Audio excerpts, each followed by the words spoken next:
Hello everyone. The title of today's talk is Advanced Communication Requires Novelty. And what that really means is that when you look at human communication, it is suggesting certain worlds. It's in a certain range, We have behavior from someone walking in the park to someone, running in a battlefield to someone being put in a box. It's very important to see how human behavior is suggesting the quality of experience. How human communication is suggesting the quality of your experience, not as a person per se, but as an experiencer of a moment of being. You see, it's very important how we look at the context, because the context is giving permission for the concept to change. If the context is not changed, if you only accept one context in an infinitely changing world, and cyclical world, we begin to see that it is our fallacy to keep ourselves still when everything else around us is moving. What that means is novelty is becoming the clarity in a world of change.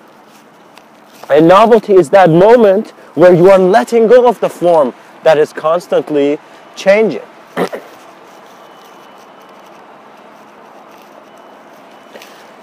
Advanced communicators are beings who, throughout their lifetime, they're becoming more attentive to how their human communication, their human and existentially intelligent communication is not just from them.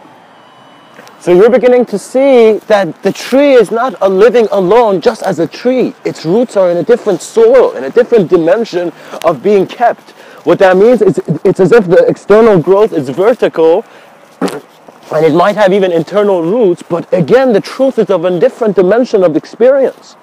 And guys, certain people are right now thinking about billionaires and trying to make money and trying to go to such extents to achieve physical wealth. There have been some people who have achieved even different kinds of wealth, guys.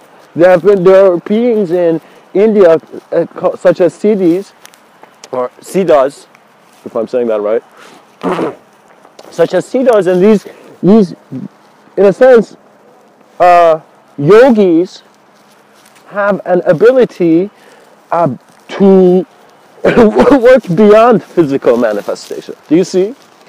And even with their extraordinary perception, which creates their ability in regards to a manifester within this world, you kind of see that it's like, it's not about how much you can change, how the room looks like. It's about whether you're in the right room or not. So think of yourself, and you've just gone into a store and you're looking around and you don't know what store you're in, and you're just looking around and you're like, gosh, that looks like, that looks like something, oh my God, this looks, and you suddenly realize, okay, the stuff that you're seeing is not resonating with you that much. All the hate and the bullshit realities that our media projects, it's like they're not resonating with you. So you're looking at this store and you're saying, okay, this doesn't feel right. And you begin to see, gosh, I'm in the wrong store. Let's say you wanted to go to a grocery store, you accidentally went into another store. So it's one of those moments where you're beginning to see that man is giving himself permission to move his image. What that means, if God, as it is suggested, made man in his own image, and let us say science is being introduced to how fractals are present within this world, that the interpretation of the fractal is also fractalized. So it's never one thing interpreting, but the whole system.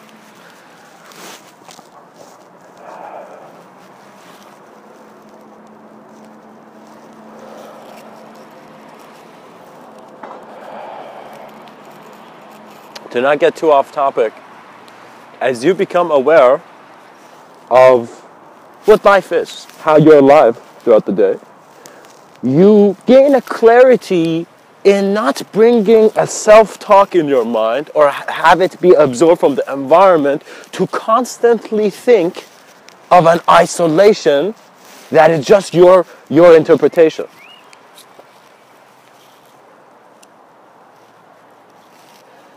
You are communicating from the day you've been born. This communication, let us just call it existential expression. You're a moment of existence, you're expressing something. Now, as we become aware of it, it seems that outside the world is very objective.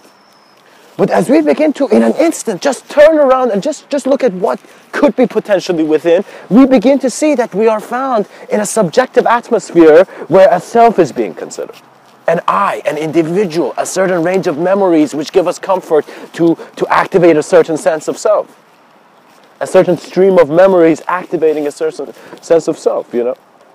It's like as you become observant of these, a human being can become so aware to the subtlety of his experience in regards to his thought that you get a creator's gift at some point when you're looking at your self-awareness. So what that means is, as an individual idea, having really fixated yourself into a certain sense of conditioned view in regards to how you were born and what you've been taught, you're beginning to see as a being, as a life form, you are acknowledging life more than the forms you've been molded towards. You know? So it doesn't matter how the clay is shaped, it seems the clay has suddenly gotten life and it's like walking around, wondering if it's clay or not. And the reason I'm saying clay, because in many,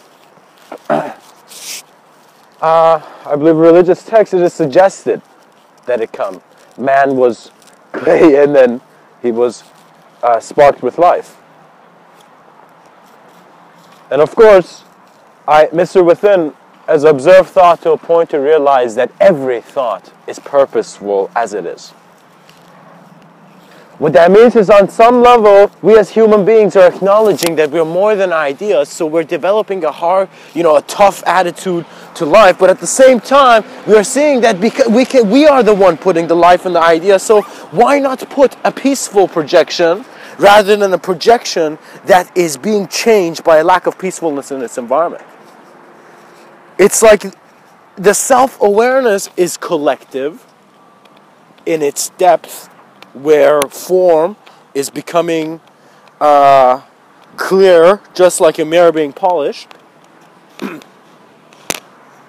or a pond's ripple settling for the sky to be seen. You see, man is at first lost to himself, and then found when that self is observed in a way where it is seen that there have been many selves present.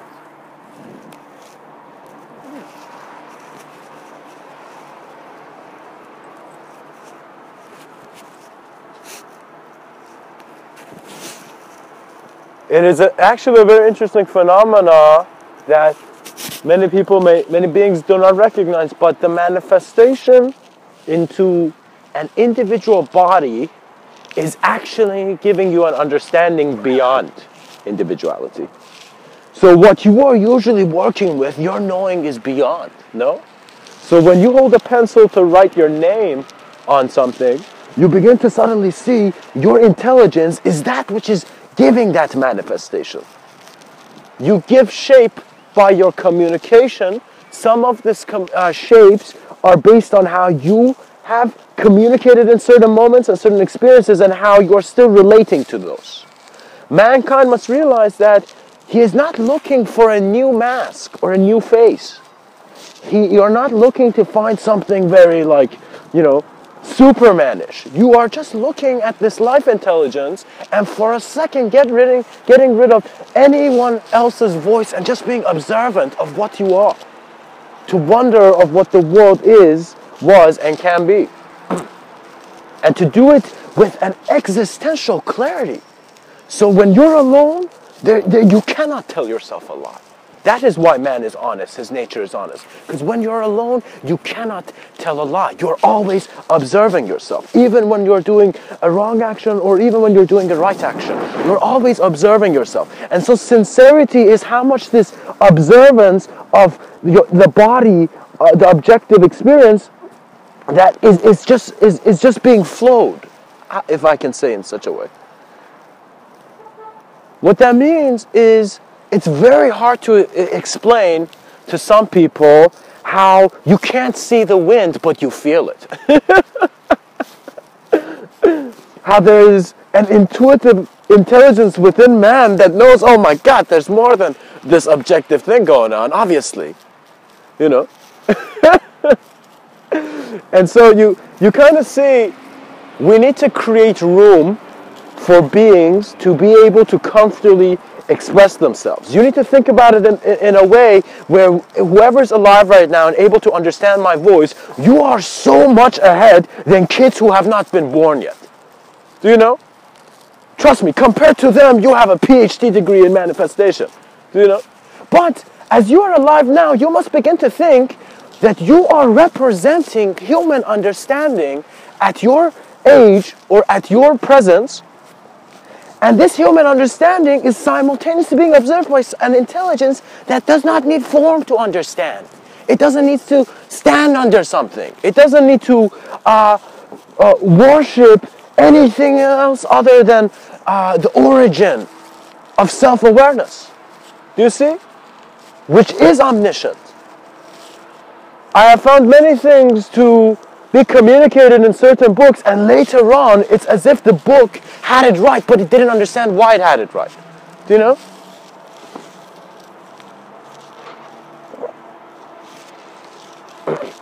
Your gut instinct is actually how you are learning from the communication of being as a multidimensional being, because there's one reality, which is objective reality, physical reality. There's the awareness to physical reality, which has the potential to be manifest as thought as you look at it, you know, very observer effect like, and at the same time there's an aspect that if you do not touch it, it is here in its own search.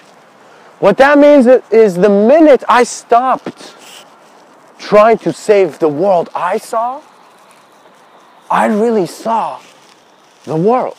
Do you see? Because I was not going on based on my needs, my expectations, how would I say it? It is not just based on an idea which you are associating to yourself. Man is an advanced communication because he is always beyond what he communicates. Do you see? So the communication is a greater communication. What that means, if man was speaking, that voice is nothing compared to if the planet was speaking. Do you see? It's as if the voice of every man would dissolve into the planet's view, the planet's voice. So we as existential beings have the existential responsibility to really observantly and without judgment or without any system of or spectrum, observe what is here. You owe it to yourself as a being.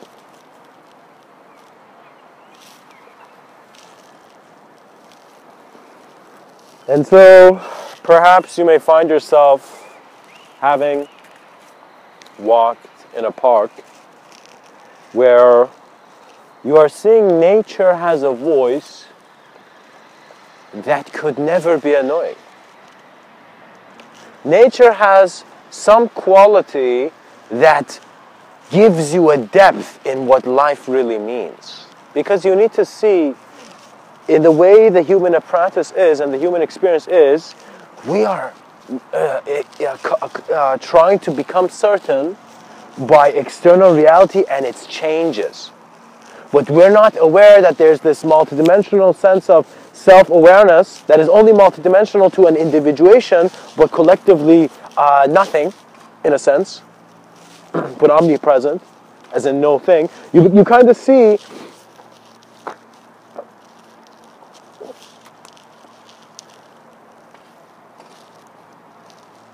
you are choosing the life that is being lived.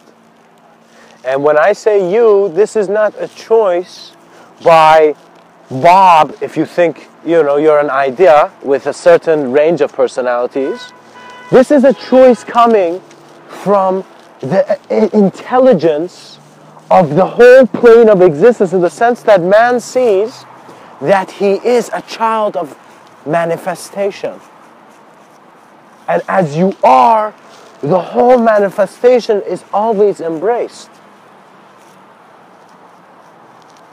In union, the creator and creation never had to be there.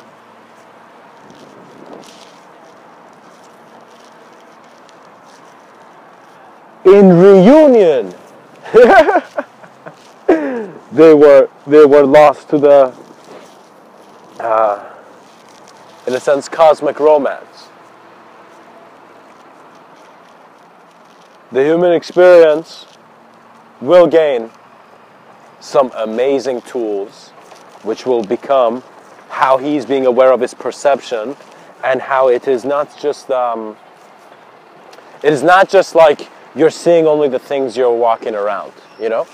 The way they have defined as if there's a conscious view and an unconscious view is very unspeakable.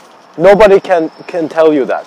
So when you see what is really the unknown aspects of human thought, you can work with the clarity properly, because you will grow in the unknown areas. So what that means is, before you want to build a house, you better see what location there is. Because locality is suggesting how much you're allowed to change, or your reality is supposed to change. Mr.Within wants advanced communicators to be beings who are so self-aware that they are no longer thinking that they have to do something. It's as if life was like, gosh, human being, you're so, you're just such an individual part. Stop thinking so much. Let me do the thinking for you. I'm doing the thinking already. As if these were the words of Gaia, in a sense. Do you see? Collectivity must come from an effort for you to very sincerely walk in your greatest vision. And it's a very simple thing, What that means is, don't think you gotta take huge steps and realize nature is never late. That's what I realized. At the end of all my failures, I'm like, I'm failing in front of people? I only have 100 years to live. Why should constructs of agitation be present? And I saw it's because I had allowed it, at some point. You allow what disturbs you to disturb you. That's simply it. What that means is, if I'm sitting somewhere and suddenly someone gets one of those, stadium horns and begins hitting it, if I stay there, it's my choice. I'm getting disturbed. If the person doesn't understand, I need to just walk. I need to just go walk and sit a few seats there and just observe that guy's behavior and why he's doing that. Why he's not in a stadium.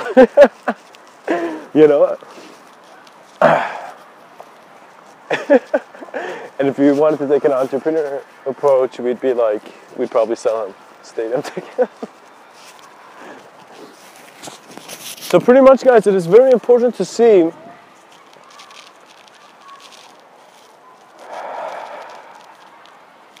that in this life, there is only so much that people can tell you until you begin doing an alchemy of action in yourself.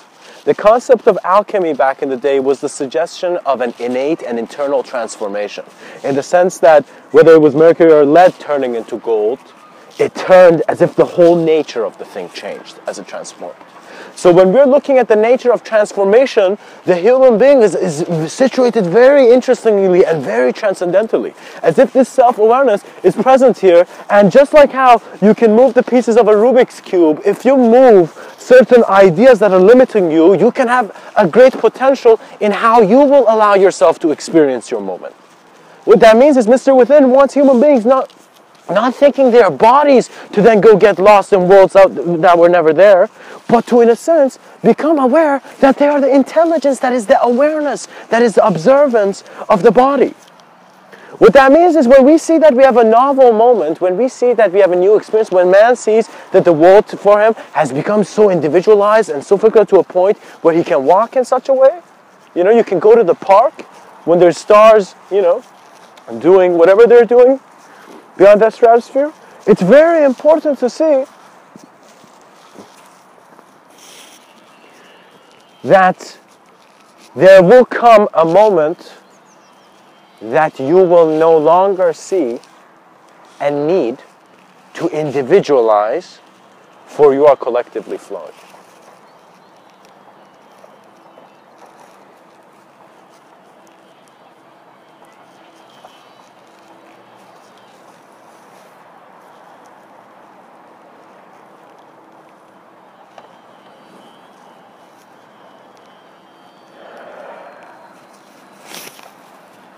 Another note Mr. Within would like to add is that you need to also confront the fact that regardless of how much a human being communicates, because of how his apparatus is and how he has become aware of it, there are some things that we do not know. What that means is if a person comes and projects to you through their voice or whatever a reality in which you are agreeing that they are your truth holder, they are holding your truth, you will begin to see that the only truth was that you were looking at that person for too long. And so what really needs to be said in a sense is that as consciousness, you know ways of being free that no one can even tell you to then tell you that this is the way you can do it. I mean, there have been some great references, do not get me wrong. Some ancient wisdom traditions have created beautiful ladders into a collective dissolution in regards to the human experience. The fruits of, I guess, conscious alchemy.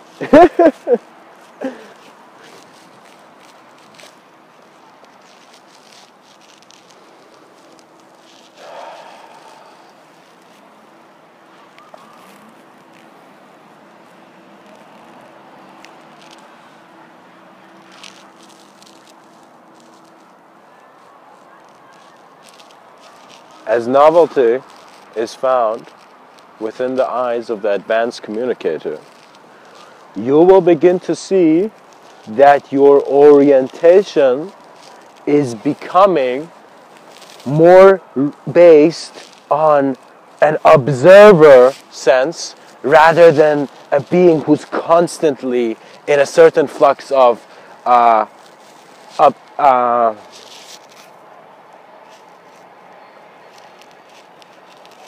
objective change.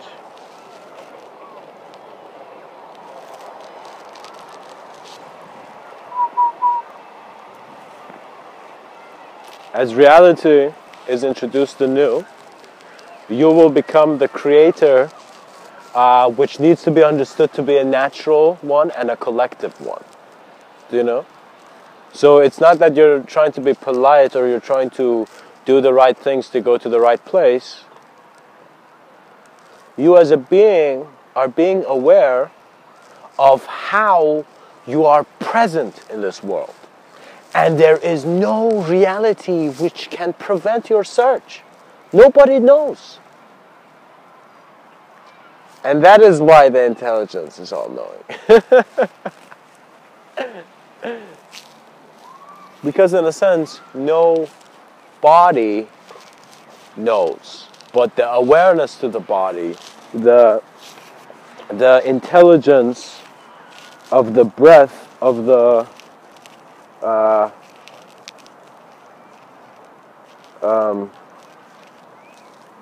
flute player or didgeridoo player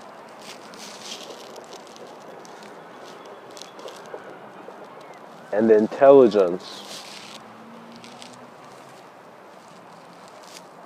that gives sound a purpose.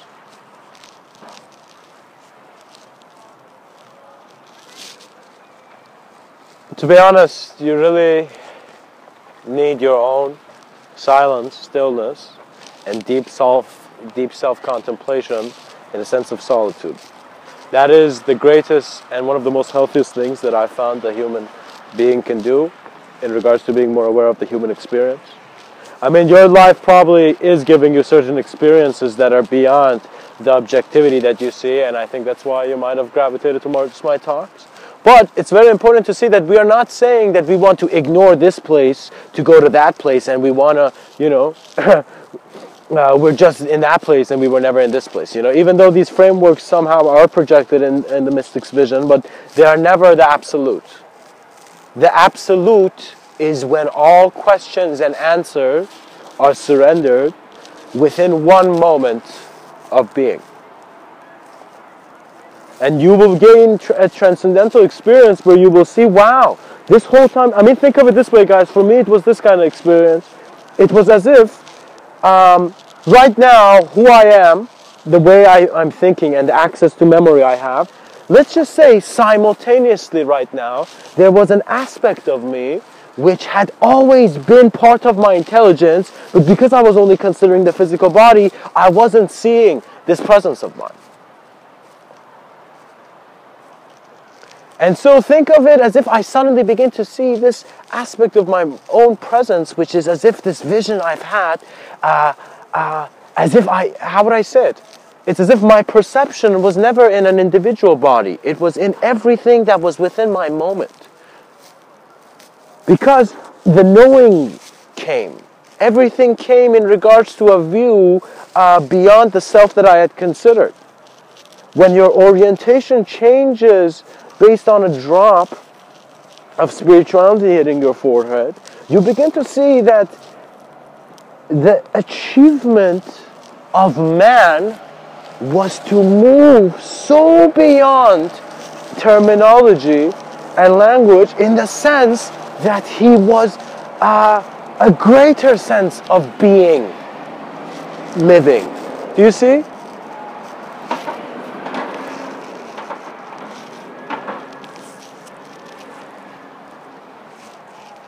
For if you seek truth in words, you will see that you will come to that moment where someone will say something and you'll be like, okay. And then you see someone else can say something else. And if there was an infinite amount of people who could just constantly come and tell you truth, you would constantly hear this, different truths. But when you suddenly got rid of that framework and approach of trying to find truth as if it was like you were trying to find candy in a store, you begin to see that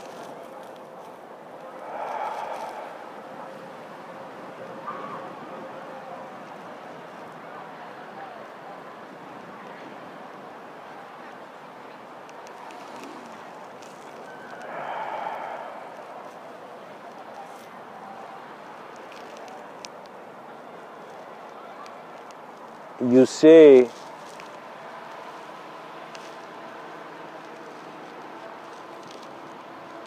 that which is given to you.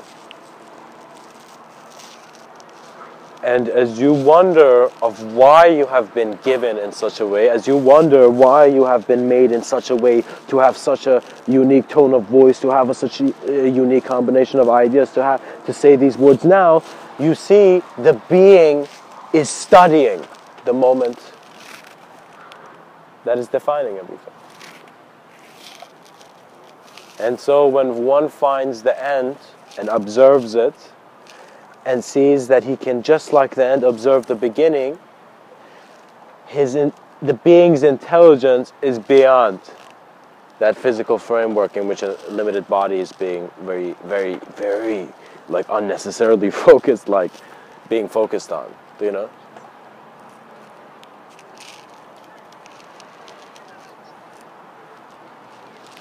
You will see that what will happen is that your trust in shape will then lead you into your next stage of teachings, which is to trusting aspects of you which were never here.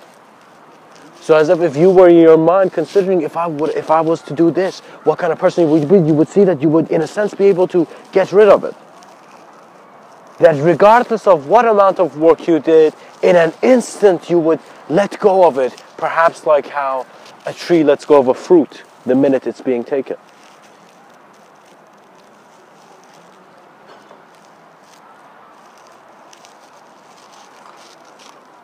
We are more than words. And so,